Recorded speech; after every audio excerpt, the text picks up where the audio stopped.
বাংলাদেশ এই মুহূর্তে আমি আছি আফগানিস্তানের জালালাবাদে এবং গত 2 দিন যাবত ইসলামী আন্দোলন তার একজন টপ লিডার একটা সাক্ষাৎকারে বলছেন তিনি নির্বাচনের মাধ্যমে ক্ষমতায় এসে বাংলাদেশকে আফগানিস্তান বানাবেন।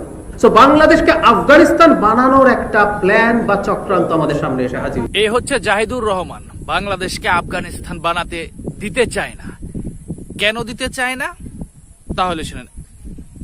বাংলাদেশ এই মুহূর্তে আমি আছি আফগানিস্তানের জালালাবাদে এবং গত 2 দিন যাবত আমি যে এখানে ঘুরতেছি আমার 1 টাকাও খরচ হয় নাই। মানে আমি যেটাই খাই, যেই দোকানে যাই, কেউ আমার কাছে টাকা রাখে না।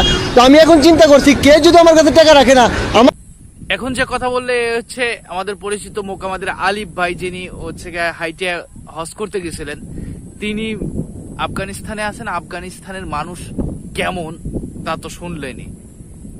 বাংলাদেশে এরকম আছে যে কোনো বিদেশি পর্যটক আসলো বা কোনো দেশের থেকে আসলো, যে এলাকাতে গেল সেই এলাকায় তাকে খাইতেই দিল, মানে খরচ করতে দিল না, তারা নিজেরাই তাকে খাওয়া দাওয়া সবকিছু খরচ বহন করলে। এরকম বাংলাদেশে হইছে কোনোদিন? ঘটনা ঘটছে এরকম? কি ঘটনা ঘটছে ওই বিদেশি পর্যটকদের ক্ষেত্রে? এই দেখেন এইটা। My wife, he take like this, all these people.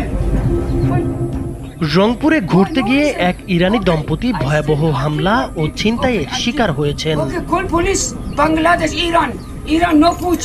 দুর্বৃত্তরা তাদেরকে বেধড়ক মারধর করে সঙ্গে থাকা মোবাইল ফোন, মার্কিন ডলার, পাসপোর্ট সহ অন্যান্য গুরুত্বপূর্ণ ও মূল্যবান জিনিসপত্র ছিনিয়ে নেয়। বুঝতে পারছেন বিদেশি পর্যটকদের উপরে আমরা কি করি, আমাদের দেশের মানুষরা কি করে?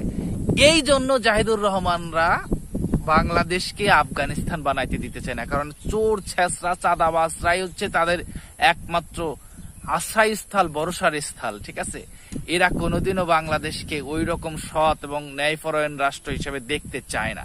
এটাই হচ্ছে মূল বিষয়।